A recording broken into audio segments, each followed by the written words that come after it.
Police ಡ್ಯೂಟಿಗಿಂತ egg rice ಮಾರೋದು better ಅಂತ ಹೇಳಲಾಗ್ತಾ ಇದೆ. ಇಲಾಖೆ ವಿರುದ್ಧವೇ ಪೊಲೀಸ್ ಕಾನ್ಸ್ಟೇಬಲ್ ಅಸಮಾಧಾನವನ್ನು ಅವರು ಹಾಕ್ತಾ ಇದ್ದಾರೆ. ಅಸಮಾಧಾನಗೊಂಡ ವಾಟ್ಸಪ್ ಸ್ಟೇಟಸ್ ಹಾಕಿದ್ದಾರೆ ಕಾನ್ಸ್ಟೇಬಲ್ ಒಬ್ಬರು. ಕೊಪ್ಪಳ ಜಿಲ್ಲೆ ಕಾನ್ಸ್ಟೇಬಲ್ ಈ ರೀತಿಯಾಗಿ ಮಾಡಿರುವಂಥದ್ದು. ಪೊಲೀಸ್ ಡ್ಯೂಟಿಗಿಂತ ಎಗ್ ರೈಸ್ ಮಾರೋದೇ ಬೆಟರ್ ಅಂತ ಹೇಳ್ತಾ ಇದ್ದಾರೆ. 365 ದಿನ ಡ್ಯೂಟಿ ಮಾಡಬೇಕು, ಒಂದು ದಿನ ಕೂಡ ರಜೆ ಸಿಗೋದಿಲ್ಲ, ಪ್ರತಿ ವರ್ಷ ಪೂರ್ತಿ ಡ್ಯೂಟಿ ಮಾಡಬೇಕು, ರಜೆನೇ ಇರೋದಿಲ್ಲ, ಇದಕ್ಕಿಂತ ಎಗ್ ರೈಸ್ ಮಾರಿ ಬದುಕೋದು ಬೆಟರ್ ಅಂತ ಹೇಳಿಬಿಟ್ಟು ಟ್ವೀಟ್ ಮಾಡಿದಾರಂತೆ. ಪೊಲೀಸ್ ಇಲಾಖೆಗೆ ಸೇರೋ ಮುನ್ನ 100 ಸಲ ಯೋಚನೆ ಮಾಡಿ ಪೊಲೀಸ್ ಡಿಪಾರ್ಟ್ಮೆಂಟ್ಗಿಂತ ಬೇರೆ ಕೆಲಸನೇ ಉತ್ತಮ. ಹನುಮಸಾಗರ ಠಾಣೆಯ ಪೇದೆ ಬ್ರಹ್ಮಾನಂದ ಬೇಸರವನ್ನ ಹೊರಹಾಕ್ತಾ ಇರುವಂಥದ್ದು ಸಖತ್ ವೈರಲ್ ಆಗ್ತಾ ಇದೆ. ಕಾನ್ಸ್ಟೇಬಲ್ ಬ್ರಹ್ಮಾನಂದ ಸ್ಟೇಟಸ್ ಇದೀಗ. ಈ ವಿಷಯವನ್ನು ಗಂಭೀರವಾಗಿ ತೆಗೆದುಕೊಂಡಿದ್ದಾರೆ ಕೊಪ್ಪಳ ಎಸ್ಪಿ. ಪರಿಶೀಲಿಸೋದಕ್ಕೆ ಸೂಚನೆ ಕೂಡ ನೀಡಿದ್ದಾರೆ ಎಸ್ಪಿ ರಾಮ್ ಅರಸಿದ್ಧಿ. ಆಂತರಿಕ ತನಿಖೆಗೆ ಸೂಚಿಸಿದ್ದಾರೆ ಕೊಪ್ಪಳದ ಎಸ್ಪಿ ರಾಮ್ ಅರಸಿದ್ಧಿ. ಅಸಮಾಧಾನ ಕೊಂಡ್ಬಿಟ್ಟು ವಾಟ್ಸಪ್ ಸ್ಟೇಟಸ್ ಅನ್ನ ಹಾಕಿದ್ದಾರೆ. ನಮಗೆಲ್ಲ ಗೊತ್ತೇ ಇದೆ ಪೊಲೀಸ್ ಕೆಲಸ ಅಂತ ಹೇಳಿದ್ರೆ ಎಷ್ಟು ರಿಸ್ಕ್ ಇರುತ್ತೆ, ಜೊತೆಗೆ ರಜೆಗಳು ಸಿಗೋದಿಲ್ಲ, 365 ಡೇಸ್ 24/7 ಕೂಡ ಕೆಲಸ ಮಾಡಲೇಬೇಕಾದಂತಹ ಪರಿಸ್ಥಿತಿ ಇರುತ್ತೆ, ಟೈಮ್ ಇರೋದಿಲ್ಲ, ಯಾವಾಗ ಏನು ಡೆವಲಪ್ಮೆಂಟ್ ಆಗುತ್ತೆ, ಎಲ್ಲಿ ಏನಾಗುತ್ತೆ ಇಮಿಡಿಯೇಟ್ ಆಗಿ ಅಲ್ಲಿ ಕಳಿಸ್ತಾರೆ. ಕಾನ್ಸ್ಟೇಬಲ್ ಹೊರ ಹಾಕ್ತಾ ಇರುವಂತಹ ಬೇಸರದ ಸಂಗತಿಗಳು. ಎಗ್ ರೈಸ್ ಮಾಡಿ ಜೀವನ ನಡೆಸ್ಬೋದು, ಆದರೆ ಈ ಪೊಲೀಸ್ ಕೆಲಸ ಬೇಡಪ್ಪ ಅಂತ ಹೇಳ್ಬಿಟ್ಟು ಸ್ಟೇಟಸ್ ಹಾಕಿದಾರಂತೆ. ಸೊ ನಾವು ಈ ಹಿಂದೆ ಒಂದಷ್ಟು ಘಟನೆಗಳು ನಡೀತು, ನಾವು ಅಬ್ಸರ್ವ್ ಮಾಡಿದೀವಿ ಅಂತ ಅನ್ಸುತ್ತೆ. ಒಂದು ರೀತಿಯಾಗಿ ಮನನೊಂದು ಅಥವಾ ಹರಾಸ್ಮೆಂಟ್ ಇಂದ ಆಗಿರ್ಬೋದು, ಇದೇ ರೀತಿ ಪೊಲೀಸ್ ಡಿಪಾರ್ಟ್ಮೆಂಟ್ ಅಲ್ಲೇ ಒಂದಷ್ಟು ಜನ ಆತ್ಮಹತ್ಯೆಗೆ ಶರಣಾದ್ರು. ಬಟ್ ಯಾವ ವಿಚಾರಕ್ಕಾಗಿ ಅನ್ನುವಂತಹ ನಿಖರ ಮಾಹಿತಿಗಳು ಹೊರ ಬೀಳಲೇ ಇಲ್ಲ.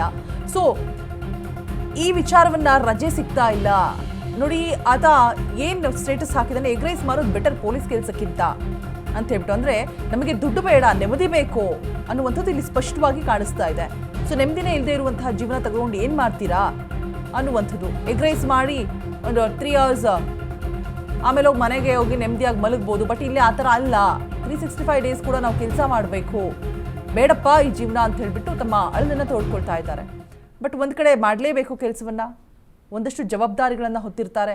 ಸೊ ಆ ಕಾರಣಕ್ಕಾಗಿ ಇದು ಏನಾಗ್ಬಿಡುತ್ತೆ ಅಂತ ಹೇಳಿದ್ರೆ, ರಜೆ ಸಿಗದೆ ಇದ್ದಂಥ ಸಂದರ್ಭದಲ್ಲಿ, ನಮಗೆ ಬೇಕು ಅಂದಾಗ ಒಂದು ಒಳ್ಳೆ ಜಾಗಕ್ಕೆ ಹೋಗಿ ಟೈಮ್ ಸ್ಪೆಂಡ್ ಮಾಡೋಕ್ಕಾಗದೇ ಇರುವಂಥ ಸಂದರ್ಭದಲ್ಲಿ ಕೆಲಸ 24/7 365 ಡೇಸ್ ಕೂಡ ಕೆಲಸ ಮಾಡಬೇಕು ಅನ್ನುವಂಥ, ಅಂದರೆ ಜೀವನ ಸಾಗಿಸಲೇಬೇಕಾಗಿರುತ್ತೆ. ಸೊ ಆಗೇನಾಗುತ್ತೆ ಅಂದರೆ ಮಾನಸಿಕ ಖಿನ್ನತೆಗೆ ಒಳಗಾಗ್ತೀವಿ,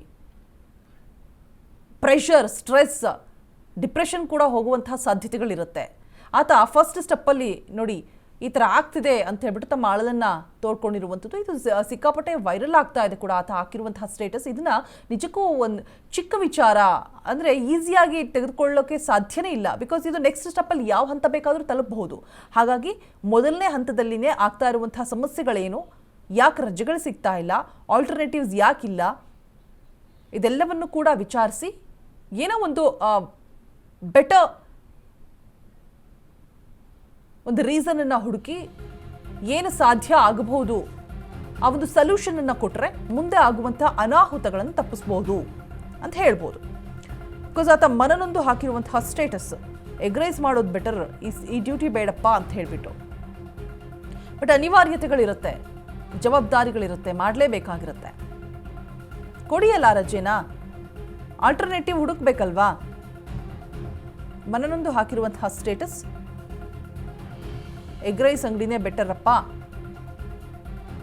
ಈ ಪೊಲೀಸ್ ಡ್ಯೂಟಿಗಿಂತ ಅಂತ ಹೇಳ್ಬಿಟ್ಟು. ನೋಡ್ತಾ ಇರ್ಬೋದು, ಪೊಲೀಸ್ ಡಿಪಾರ್ಟ್ಮೆಂಟ್ಗಿಂತ ಬೇರೆ ಕೆಲಸ ಉತ್ತಮವಾಗಿರುತ್ತೆ. ಹನುಮಸಾಗರ ಠಾಣೆಯ ಪೇದೆ ಆಗಿರ್ತಾರೆ ಬ್ರಹ್ಮಾನಂದ್, ಬೇಸರವನ್ನು ಹೊರ ಹಾಕ್ತಾ ಇರುವಂಥದ್ದು ಟ್ವೀಟ್ ಮುಖಾಂತರ. ಸಖತ್ ವೈರಲ್ ಆಗ್ತಾ ಇದೆ ಕೂಡ, ಗಂಭೀರವಾಗಿ ತೆಗೆದುಕೊಂಡಿದ್ದಾರೆ ಕೂಡ ಕೊಪ್ಪಳ ಎಸ್ಪಿ. ಹಾಗೆ ಪರಿಶೀಲನೆ ಮಾಡಬೇಕು ಅಂತ ಕೂಡ ಸೂಚನೆಯನ್ನು ಕೊಟ್ಟಿದ್ದಾರಂತೆ ಎಸ್ಪಿ ರಾಮ್ ಅರಸಿದ್ಧಿ. ಆಂತರಿಕ ತನಿಖೆಗೂ ಕೂಡ ಸೂಚನೆ ಕೊಟ್ಟಿದ್ದೀನಿ ಅಂತ ಹೇಳಲಾಗ್ತಾ ಇದೆ ಕೊಪ್ಪಳದ ಎಸ್ಪಿ ರಾಮ್ ಅರಸಿದ್ಧಿ ಅವರು.